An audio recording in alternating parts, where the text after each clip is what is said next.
Since you're back, it's time to join the Quiet Bag Club. Today's topic's a little uncomfortable. It's get to know your co-founder, myself. Ways for you to support the brand, support the movement is tell us what you want to see next out of the pod, what you want to wear next. We're still at Sasquatch Studio. Big shout out to them. Who taught you your work ethic and who taught you your rest ethic? Ooh, work ethic. Definitely my dad. He he gave me terrible advice as a kid, but it was the best advice he had to work with. He said, "Chris, mijo, if you're gonna be a ditch digger, you be the best damn ditch digger ever." Uh, what I wish you would have told me was drive the backhoe instead of digging ditches with a shovel. The second part of your question was about who's taught me how to rest. Yes. I'll be honest, that is something I struggle with. I'm still learning that, and I'm not sure I have great role models. I have a pretty unhealthy relationship with work at times because I love it and I love the projects I get to work on, the people I get to collaborate with, and when you can work with people you love, respect, and admire, it's just kind of infectious. So maybe let's talk a year on that who's taught me how to rest and how I'm doing on that. Okay, we come back to that. What's one belief you had early in your career that you've completely outgrown? I think the hustle mentality, and early in my career, um, I had a chip on my shoulder because uh, there's white collar, there's blue collar, and there's no collar. I came from a no collar family, and so I always felt a fair amount of imposter syndrome. I always felt like I had to work twice as hard. I had to show up and do more than anybody else to prove that I belonged there, and um, that was an that was an outdated model, and that was an outdated idea, and it was my own insecurity showing up. And as I've gotten older and as I've left corporate America, I've had the opportunity to kind of let my hair down a little bit and just show up a little bit more authentic and choose projects and choose people that I want to work with and choose clients that I work for. Um, my one of the concepts that I try to follow is I want to feel like 80% of the time I'm quietly telling myself I get paid to do this work, and only 20% of the time I'm telling myself they don't pay me enough to do this work, and I feel like that's a really healthy ratio for me. What risk reshaped the way you build? Um, I don't know if it's the cliche, as you get older, or if it's the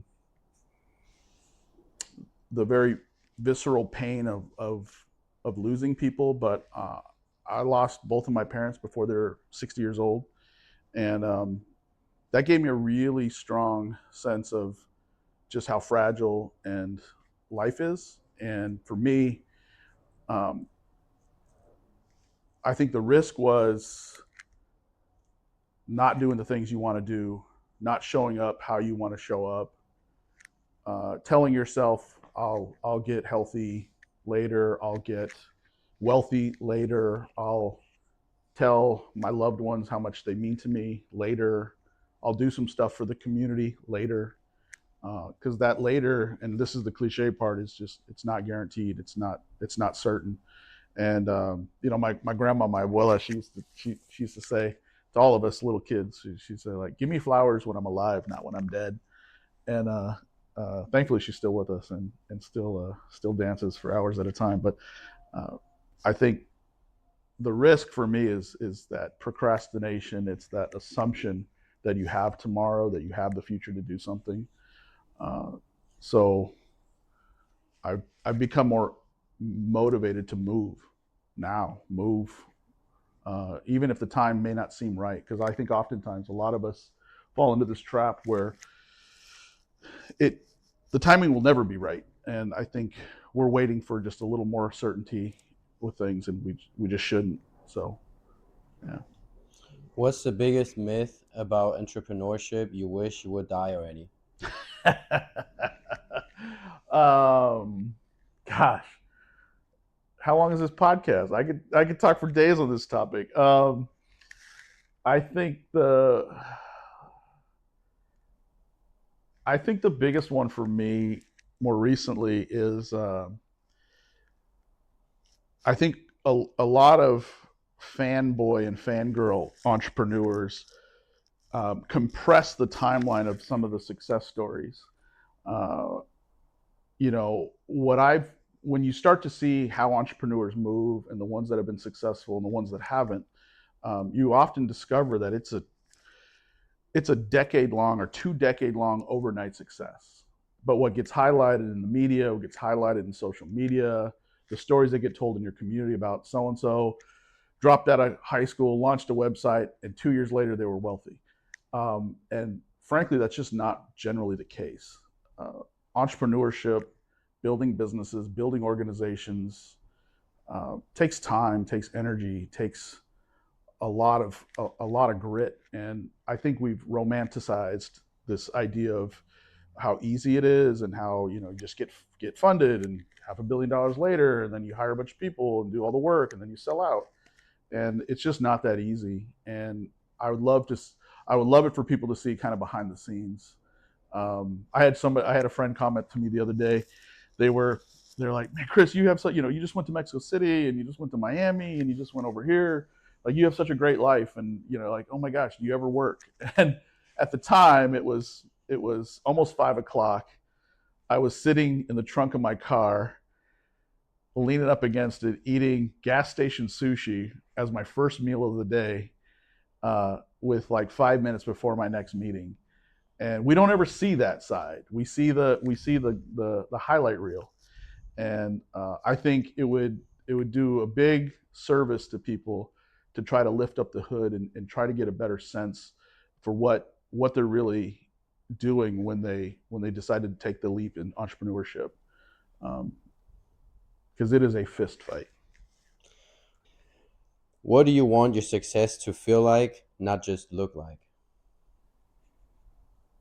Mm.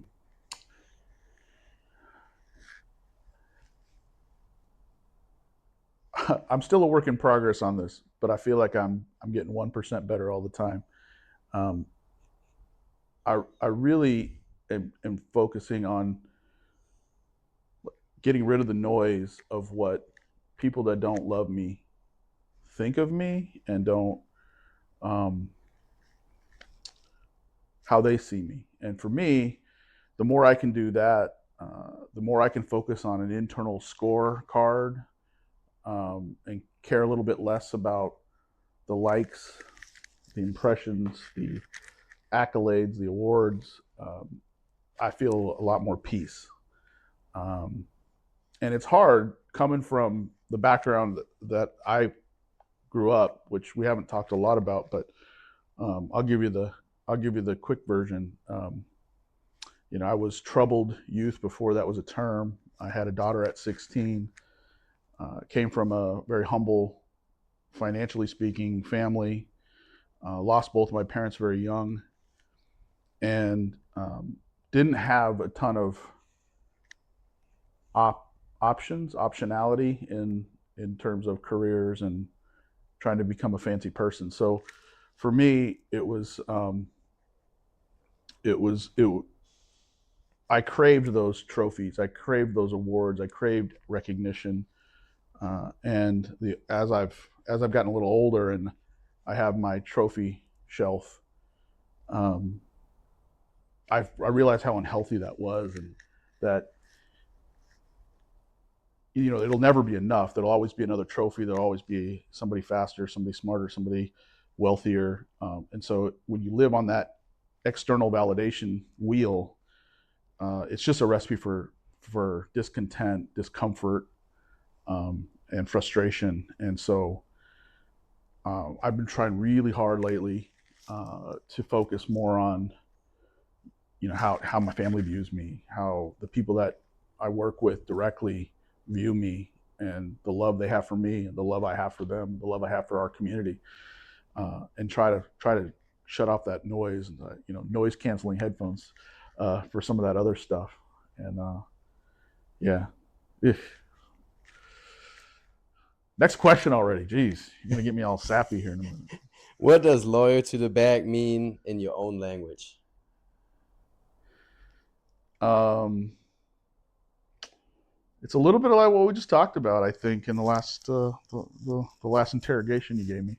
Um, it's how you show up for community. It's how you show up for your family. It's, are you developing your own skill sets? Are you constantly improving?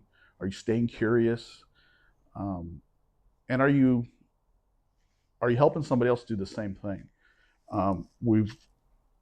We've all seen people that have been roadblocks for our careers, our growth, our joy, and we've all seen, hopefully, people that have championed those things for us. And for me, loyal to the bag, I know bag means, for somebody it's a sign of financial wealth, but for me it's loyal to the cause, it's loyal to the movement, it's loyal to the things that really matter beyond just, how much money's folded in your wallet or resting in your bank account. And so for me, loyal to the bag, it's a rallying cry. It's a mantra that I tell myself. It's family. It's love. Ultimately, it's just love.